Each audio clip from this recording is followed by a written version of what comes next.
జమ్మూ కాశ్మీర్ ఉగ్రవాద దాడుల్లో మరణించిన సోమిశెట్టి మధుసూదన్ రావు నివాసంలో మనం ఉన్నాం. ప్రస్తుతం మనతో పాటు వారి కుటుంబ సభ్యులు కూడా ఉన్నారు. అయితే ఈ టైంలో వారిని పలకరించడం కూడా కరెక్ట్ కాదు. కాకుంటే అక్కడ జరిగినటువంటి సన్నివేశం అంతా కూడా వారికి తెలుసు కాబట్టి ఈ విషయాన్ని ప్రపంచానికి తెలియచేయాలి కాబట్టి వారితో మాట్లాడేటువంటి ప్రయత్నం చేస్తున్నాం. మేడం, సారీ, ఏమనుకోబాకండి. ఈ టైంలో మిమ్మల్ని అడగడం కరెక్ట్ కాదు.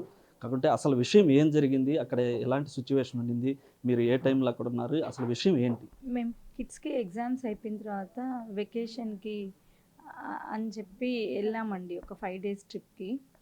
సో మేము ఫస్ట్ డే శ్రీనగర్లో ఉండి సెకండ్ డే పెహల్గామ్కి వెళ్ళాము.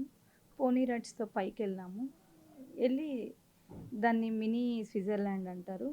అక్కడికి వెళ్ళాము, లంచ్ చేసినాము.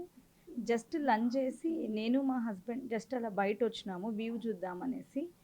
వెంటనే బ్లాస్ట్లు వినిపించాయి. మేము పరిగెత్తే లోపలే ఇట్లా అంటే నేను చూస్తుండగానే కాల్ చేస్తూ ఉన్నారు పక్కన వాళ్ళని. వాళ్ళని చూసి నా పక్కన వాళ్ళు ఇట్లా నీల్ డౌన్ అయ్యారు, పడుకున్నారు. అంటే పరిగెత్తితే కాల్ చేస్తారేమోనని చెప్పి మేము పడుకున్నాము, ఇద్దరం చేతులు పట్టుకొని. మా పిల్లలు వేరే దగ్గర ఉన్నారు.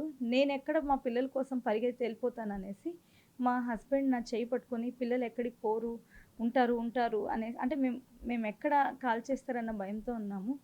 ఈవెన్ మేము అలా పడుకో ఉంటే కూడా వాళ్ళు వచ్చి మమ్మల్ని అంటే మేము తలెత్తలేదు, గమ్మని పడుకొనే ఉన్నాము. వాళ్ళు వచ్చి మమ్మల్ని హిందూనా ముస్లిమా అని అడిగారు. అడిగి మేమేం ఆన్సర్ చేయలేదు. ఆన్సర్ చేసే లోపల నేను ఒక షార్ట్ విన్నాను. అది నేను ఎవరినో అనుకున్నాను, ఎందుకంటే వినిపిస్తూ ఉన్నాయి. కానీ నా డ్రెస్ అంతా తడిచిపోయింది. అప్పుడే నాకు అర్థమైంది. అప్పుడే నేను లేచి చూడగానే నేను అట్లా బ్లడ్ చూసి నేను ఇంకా చాలాసేపు ట్రై చేసినాను. కదలిపోయేసరికి ఇంకా కాలిస్తే కాల్చారని చెప్పేసి నేను రెస్క్యూ టీం ఏమన్నా ఉందేమో హెల్ప్ కోసమని పరిగెత్తాను బయటికి. ఇక్కడ రెస్క్యూ టీం కానీ అలాంటివి ఏం లేవు. అది ఇల్లు అండి, పైన హార్సెస్తోనే వెళ్ళాలి. సో రెస్క్యూ టీం ఎవరు లేరు, సెక్యూరిటీ గార్డ్ కూడా లేరు అక్కడ. మాకు కనిపించలేదు. వాళ్ళు మిగతా వాళ్ళని ప్రొటెక్ట్ చేస్తున్నారో ఏమో మాకు తెలియదు. లేరు, కింద ఉన్నారు. కింద సిఆర్పిఎఫ్ బేస్ క్యాంప్, పైన ఎవ్వరూ లేరు. మాకు వారు మిమ్మల్ని రిలీజన్ కూడా అడిగారు. మీరు హిందువునా ముస్లిం అని హిందూయే ముస్లిమే ఆ question. They didn't even wait for our answer. అంటే మీరు పారిపోతుంటే మిమ్మల్ని ఆపడం కానీ చూడడానికి మేము భయపడి సరెండర్ మేము పడుకో ఉన్నాం కదండి. అంటే మేమేమనుకున్నామంటే పక్కన వాళ్ళు పడుకో ఉండేసరికి మేము కూడా పడుకుంటే మమ్మల్ని ఏం చేయరేమో అట్లా అనుకున్నాం.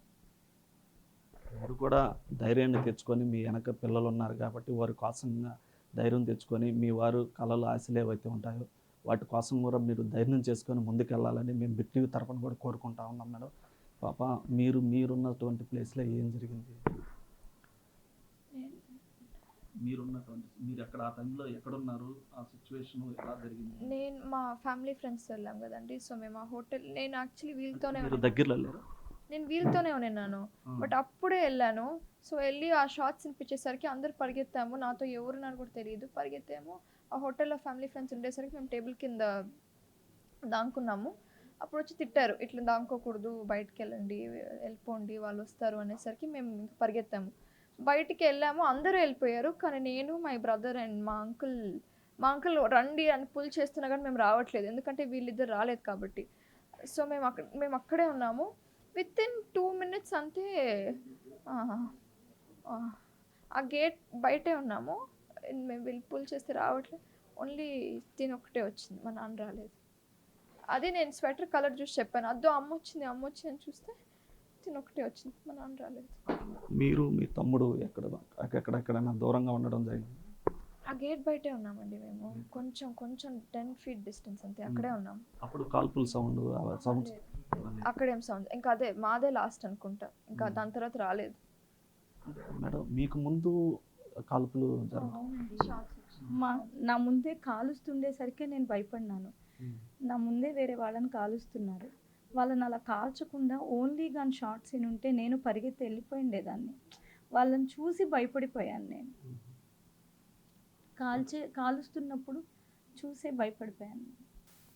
చివరిగా మీ మధుసూదన్ రావు మీతో ఏదన్నా ఆ టైంలో మీకు ధైర్యం మేము చేతులు పట్టుకుని నాకు కేవలం పిల్లలు బాగుంటారు అంటే నేను ఎక్కడ పిల్లల కోసం పరిగెడతాడని, Dattu will be fine, Medhu will be fine, దేవుడు కాపాడుతాడు, నువ్వు ఎక్కడికి వెళ్ళొద్దని నా చెయ్యి పట్టుకుంటూనే ఉన్నాడు.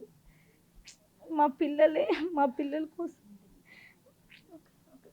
ధైర్యాన్ని తెచ్చుకోవాలి ఎందుకంటే పిల్లలు ఉన్నారు.